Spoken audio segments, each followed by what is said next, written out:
outside in the garden at Olmsted. Today we're going to be talking about using your leftover herbs to put in oils, which is something that can take a dish and make it a little more special. Why use herbs with oil? We had all this trim from when Ian, our farmer, kind of cleans up the garden every other day or so, that instead of just tossing the perfectly edible, delicious greens that maybe weren't that pretty, right, we just decided to blend them with grapeseed oil and make that our house oil. So we drizzle that over to finish a seafood dish, or right now we're doing it with our watermelon crudo. And so when people are thinking of sort of adding herbs, oftentimes you'll see people just kind of like shove basil into olive oil. You know, you're blending it. What is the steps that you take sort of make it into an oil that really comes alive? So what we do is we pick the ones that we feel like will go well together, like mint and lemon balm and horseradish, right, which we have here. And then we'll blend it with the oil, but then we'll put it into a hot pan and we'll bring it to a boil, the oil to a boil. Then we'll pour it over a bowl with ice to chill it really quickly so it stays bright and green, but it gets rid of the bitter chlorophyll, and you just have the tasty mint, the tasty horseradish, and none of the bitter rawness of it. And so for people who want to do this at home, what are the types of oils that you can boil? Because obviously some oils, like olive oil, you wouldn't want to do that with. Basically, like you can use canola oil, but I would say like a grapeseed oil, or even an olive oil that's not an extra virgin olive oil. Like nothing. Nothing. You don't need an expensive oil. That's what makes it great. You just need a very neutral oil. So like a cheap olive oil would also be fine.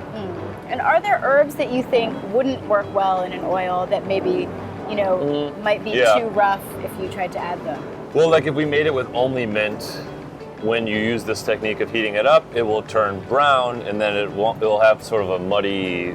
It won't have a fresh taste. It won't have the look. Yeah, it won't have the look. It won't even. It just won't be bright. Same thing with basil if it's cooked too long, but the combination of mixing something like the horseradish green, which has a lot of chlorophyll in it, which helps keep everything else brighter, and doing it fast, like having the pan hot, adding the blended oil to it, just working fast, you'll keep that bright flavor. Right. So the key is work fast and make sure that you have some herbs that always diverse stay green. Flavors, or if you only use parsley will do great. Right. Tarragon does well. Just sort of the darker greens, basically. The hardier, darker the herb, essentially. So you're going to take us into the kitchen and show us one of your dishes with this oil on it. What are we making, and why does it go so well with oil? Because it's a piece of watermelon with the sliced fluke and a preserved lemon slice, and it just needs a little bit of vinaigrette. So the fat is this herb oil that we use. Wonderful. So can we go in the kitchen and check it out? Absolutely. Now we're going to take that oil and use it in a dish of watermelon and fluke, and it's sort of our play on sashimi or sushi. So instead of rice, we take a piece of watermelon. Here's our oil in a little bottle, our little garden oil. So what we see is the salt in the dish is bonito with lime zest. Super simple. Bonito being dried fish that's been shaved. Then we just take it and we sort of crumble it up. So that's sort of our finishing salt. And then we take some really nice fluke that we slice nice and thin. We got our little watermelon instead of the rice. We have a little Calabrian chili, sort of acting as our wasabi, I guess. And then we take that, put it over top. And then we sliced some lemons and preserve them in sugar and salt. Drape that over the fluke. So here we have the sushi part of it.